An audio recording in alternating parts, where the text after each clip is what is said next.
Nós vamos começar o tópico 3 da nossa disciplina, que trata da questão da determinação da taxa de câmbio. Estruturamos essa discussão em dois momentos, iniciando com um debate sobre a estrutura do mercado cambial, os grandes números, para a partir daí seguir na discussão teórica e de política econômica associada à taxa de câmbio. Esse tema vai seguir em alguma medida nos tópicos 4 e 5. No tópico 5, a taxa de câmbio emerge como um elemento da determinação do equilíbrio das economias abertas. Eu trago aqui um economista influente do ambiente de formulação de política econômica no plano internacional e também do ponto de vista da academia, na medida em que ele elabora um dos manuais mais utilizados nas últimas décadas de teoria macroeconômica, tanto em nível da graduação quanto de pós-graduação, que é o Stanley Fischer, e também com passagens as mais diversas por órgãos importantes do setor privado, do setor público, do setor oficial. Só para brevemente resumir um currículo recente, ele foi nos anos 90 diretor-gerente do Fundo Monetário Internacional, até começo dos anos 2000. Ele vai ser presidente do Banco Central de Israel, no momento que está acontecendo a falência do Lehman Brothers, o agravamento daquilo que depois vai se chamar de grande recessão ou da crise financeira global, e posteriormente, ao término de seu mandato à frente do Banco Central de Israel, ele retorna para os Estados Unidos, aonde ele, com dupla cidadania, assume a vice-presidência do Banco Central dos Estados Unidos. Então, é um analista, um economista com ampla circulação influente. E ele, nesse livro que está aqui destacado, ele traz uma avaliação de uma série de banqueiros centrais acerca das lições aprendidas com aquela crise que há cerca de 15 anos atrás não somente impactou fortemente a economia global, como o pensamento macroeconômico convencional. E esse pensamento macroeconômico convencional, que se consolida a partir dos anos 70 e fortemente a partir dos anos 80, ele considerava a taxa de câmbio como algo secundário, né? Esse preço, taxa de câmbio, deveria flutuar livremente ao sabor das flutuações de mercado, por um lado, né? Ou mantido de forma rígida frente a uma âncora, a um outro ativo, particularmente a uma moeda conversível internacionalmente, no caso dos países emergentes em desenvolvimento, câmbio fixo. E o que ele nos traz aqui, e o Stanley Fischer nós veremos mais adiante no tópico 5 da disciplina, como ele foi um dos proponentes dessa ideia bipolar, ou câmbio fixo ou câmbio totalmente livre, ele retoma o debate, uma década após essa prescrição bipolar, dizendo, olha, esqueçam isso, esse preço é tão fundamental que ele não pode ser deixado a livre flutuação, porque ele afeta o preço relativo do produto doméstico frente ao produto internacional, afeta o comércio, afeta as finanças, especialmente pequenas economias abertas. Então, a taxa de câmbio real e a taxa de juros real são preços interrelacionados, extremamente importantes, que não podem ser, nenhum banqueiro central pode ser indiferente ao nível da taxa de câmbio. Por outro lado, ele também afirma que não são simples as escolhas sobre como gerir este preço. Nessa mesma linha, um dos economistas mais influentes das últimas décadas, também é autor de um manual de macroeconomia muito utilizado, Olivier Blanchard, também esteve no FMI por algum tempo, na academia, com circulação ampla entre governos, setor financeiro. Ele vai lembrar como também um momento de reflexão e de crítica ao mainstream da economia desde dentro. Ele está fazendo isso, ele era economista-chefe do FMI quando explode a crise financeira global. Lá no Banco Central de Israel está o Stanley Fischer, pilotando o Banco Central dos Estados Unidos, Ben Bernanke, uma outra pessoa com uma trajetória acadêmica importante, um macroeconomista muito respeitado, e como economista-chefe do FMI, Olivier Blanchard, ele vai produzir uma série de reflexões sobre as políticas macroeconômicas antes e depois dessa crise. E ele vai lembrar que os programas de pós-graduação que tratavam de macroeconomia nos Estados Unidos, nos anos 80, nos anos 90, praticamente negligenciavam a taxa de câmbio como um elemento central da formação dos pós-graduandos. Então, tudo isso vem sendo, evidentemente, revisado nos últimos 15 anos ou um pouquinho mais, a partir dessa crise financeira global. Como nós vimos, o dólar ocupa essa centralidade financeira, né, a moeda que está no topo da hierarquia, a despeito do fato de que o PIB dos Estados Unidos, ou o comércio internacional dos Estados Unidos, não é tão importante assim, é importante, mas não tão importante quanto o peso financeiro da moeda emitida nos Estados Unidos. Então, compreender o comportamento do mercado cambial é olhar, né, para a relação entre os dólares e as outras moedas. Isso não necessariamente é enfatizado nos manuais de macroeconomia, mas para fazer uma ligação com o que nós vimos no tópico 1 da disciplina, me parece importante relembrar esse aspecto.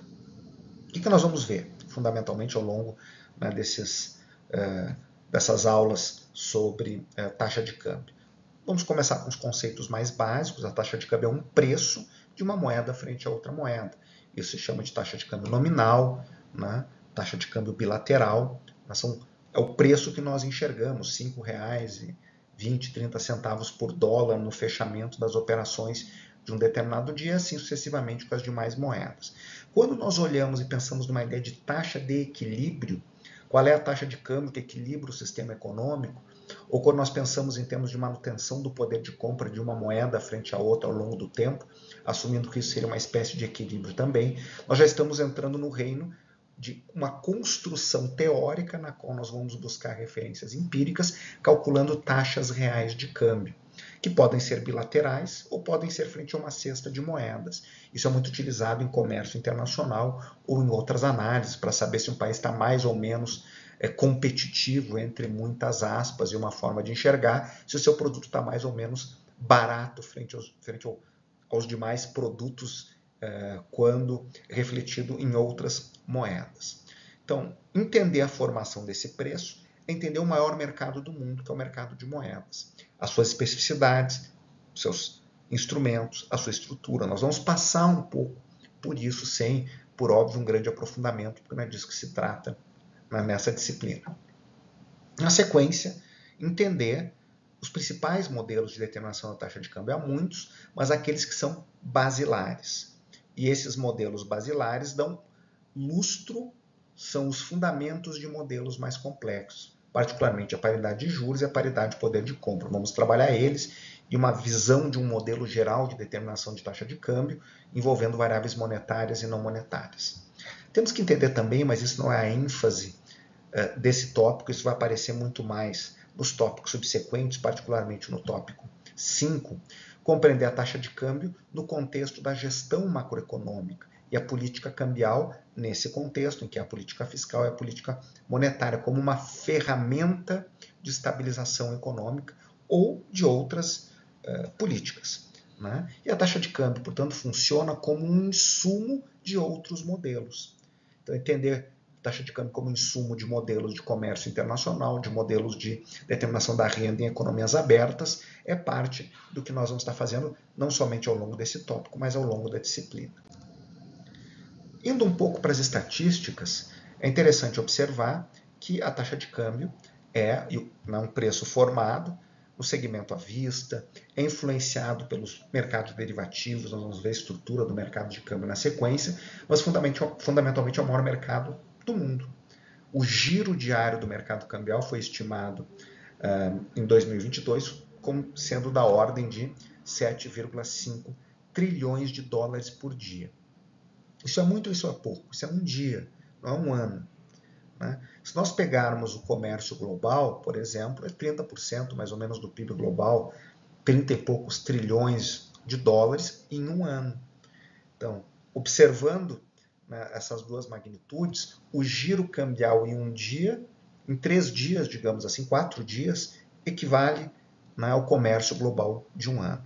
Por óbvio que essas transações não têm a ver necessariamente com ancorar operações comerciais, né? Esse giro do mercado cambial envolve transferências de moedas, tanto nos mercados à vista, quanto em mercados organizados de contratos derivativos os mais diversos, futuros, opções, swaps, etc.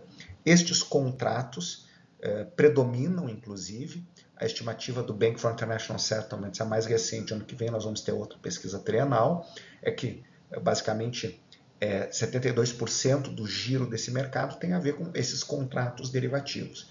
Somente 28% ou liquidações à vista, que também podem ter no grosso dessas transações, são transações que têm finalidades financeiras, estrito senso, de ganhos de arbitragem, mais do que âncora para uma transação real que esteja ocorrendo. Olhando a evolução desse mercado, é um mercado que cresce exponencialmente, como nós vemos de 2004 a 2022, em que as transações aumentaram mais de 5 vezes. Se nós formos lá para os anos 80, desde o início dessas pesquisas, de fato nós observamos essa enorme evolução e crescentemente essas transações que envolvem contratos derivativos vão tendo um peso cada vez maior, né? E as transações à vista um peso cada vez menor. As moedas mais transacionadas nesses mercados são aquelas moedas que estão no topo da pirâmide, da hierarquia de moedas, como nós vimos no primeiro tópico da nossa disciplina. Então, basicamente, metade das transações tem $1 e uma ponta, é isso que está aparecendo aqui do lado esquerdo. Lembrando que essas transações somam 200, porque elas são espelhadas. E aqui nós temos o maior volume de transações, são entre o dólar e o euro, seguido do dólar e iene, o dólar e a libra e o dólar e as moedas emergentes, aonde, né, a moeda chinesa emerge como a principal. Então, a estimativa mais recente de 2022 é que está destacada em vermelho, na nossa cor semelhante a um roxo, um vermelho escuro, e azul a trienal anterior. Notamos aqui que a moeda chinesa passa a ter um peso, né, ela sobe um andarzinho no ranking, substituindo o dólar canadense. As outras moedas elencadas aqui, quase todas são moedas de países de alta renda, países da OCDE. Temos aqui o peso mexicano como uma moeda muito transacionada, entre as mais transacionadas,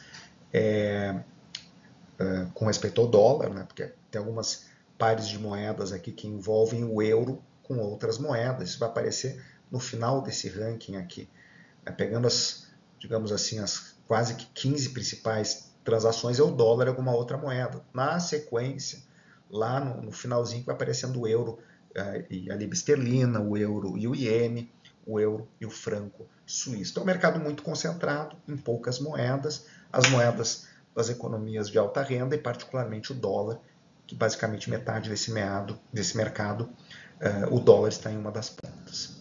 Uma outra forma de enxergar isso aqui é o dado de setembro de 2024, mensalmente isso é atualizado, né, que é a principal plataforma para operações cambiais globais, né, o acordo e as instituições que trabalham com a base SWIFT. Isso envolve 1/3 das transações com troca de moedas no mundo, e nesta base de transações o dólar ocupa metade dessas transações. Quando nós excluímos as transações entre países que usam o euro, que são transações internacionais de uma mesma base monetária, o dólar pula para 60%, e aí nós temos uma pequena mudança na hierarquia. Nós vamos considerar que, assim, as transações internacionais dentro da Europa como transações internacionais que envolvem o euro, e nesse ranking, né, o dólar tem quase 50%, o euro aparece com 21%, a libra esterlina com 6%, e o renminbi aparece em quarto lugar, com 4,69%. Depois vem o iene, dólar canadense, dólar australiano, dólar de Hong Kong, de Singapura, franco suíço, né, e vai indo. Né? Nós temos o México com o peso mexicano na 17ª posição, o rende sul-africano na 18ª, e o real não aparece aqui nessa lista das 20 moedas mais transacionadas, né, utilizadas para mercados, para transações na base SWIFT. E aqui nós temos essa mesma estatística, só que quando considera o euro, é só as transações entre os países da área do euro e países que não adotam o euro. Então muda um pouquinho o ranking, o peso do euro cai, do dólar sobe. Como foco dessa publicação o renminbi, aqui nós vemos a evolução do renminbi entre 2019 e 2024, passou de uma média de 2 a 3% desse mercado, e mais recentemente, em 2023, praticamente dobrou a sua participação relativa, mas segue ali, né, ao redor da 4ª posição no ranking, se consolidou nessa posição em 2024. Outra informação interessante é que esse mercado é muito concentrado em termos de agentes, são grandes bancos que operam internacionalmente. O último ranking que eu tive o dado à disposição aqui com a tabelinha, né, já existe o de 2023 a 2024, mas esse foi o mais recente que eu consegui para vocês. Né, listava o Deutsche Bank como aquele que tinha o maior market share. Né, mas se nós olharmos os 10 principais, esses 10 principais têm uma participação, né, de 64%, de 66% do mercado. Então, pouco mais da metade desse mercado é ocupado, né, por mercado cambial, por cerca de 10 instituições. Então, o mercado concentrado em termos de moedas, o mercado concentrado em termos de agentes. Aqui eu consegui o anúncio aí né, dos destaques do prêmio dessa pesquisa, a mesma pesquisa da Euromoney, que é uma das principais revistas, né, sobre temas monetários e financeiros. O BS aí apareceu como uma das instituições de destaque, mas eu trouxe isso aqui só para mostrar para vocês que dentre os destaques do UBS e UBS internacionalmente estão as transações com mercados de derivativos, particularmente com mercados de derivativos envolvendo a moeda brasileira, que foi algo que gerou muito lucro para essa instituição, né, no período 2023-2024. Então, essa letrinha aqui, Non-Deliverable Forward, é um mercado, é um tipo de contrato que não tem entrega de nada na outra ponta, é troca de taxas. Depois, nós vamos falar um pouquinho mais sobre esse tipo de transação. Voltando aqui para a ideia da hierarquia das moedas internacionalmente, há uma publicação anual do Banco Central Europeu, essa é de 2024, agora do meio do ano, julho, que mostra a posição do euro no mercado internacional de moedas, mas com isso acaba trazendo, né, informações sobre as principais moedas nesse mercado, nos seus usos os mais diversos. Então, o dólar aí com 60% das reservas internacionais, o euro na sequência, depois o iene, o renminbi aparecendo, mercado de dívida, o mercado de empréstimos, depósitos internacionais e assim sucessivamente. Aqui nós vemos, no caso das reservas internacionais, o fenômeno de uma queda importante da participação do dólar. O dólar está medido no eixo esquerdo, é importante. Então, o dólar vai cair de 73%, mais 70% no final da década de 90, início dos anos 2000, para menos de 60% atualmente. Tá? No eixo direito, aparecem o quê? O euro, né, que também está em queda, só que caiu de 20 e poucos por cento, né, para cerca de 10%, já ultrapassado, né, perdão, o euro é o azulzinho aqui, desculpa, estou olhando errado. Então o euro caiu sim nesse período, mas de 23% para 21%, uma queda na margem, perto de 25% para 21%. E o fenômeno da expansão das moedas alternativas, dentre elas a principal, que está crescendo, né, é o renminbi, que é a moeda chinesa. Aqui nós vemos o dado do renminbi novamente, comparado ao euro, ao iene e ao dólar. É a mesma base de dados do SWIFT, esse gráfico A, só que aqui não pegando todas as transações, mas as transações estritamente financeiras. Nós vemos um crescimento também importante do renminbi, já mais importante do que o iene. E o gráfico do lado direito é a plataforma de transferências criada pelos chineses para concorrer com o renminbi. Perdão, utilizando o renminbi, concorrendo com o SWIFT, que vem crescendo de forma importante, exponencialmente, ainda não tem um grande peso no mercado, mas vem crescendo em termos de quantidade de instituições e volumes transacionados.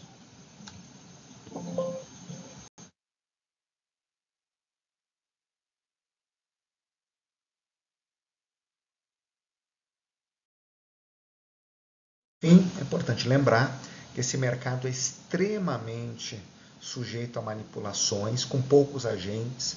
Se vocês forem procurar no Financial Times, no próprio Google, sobre escândalos por manipulações de taxa de câmbio, inclusive com processos judiciais, com decisões judiciais que vão envolver penalizações. Estou trazendo só um exemplo aqui que envolveu os bancos aqui destacados, né? É algo recorrente.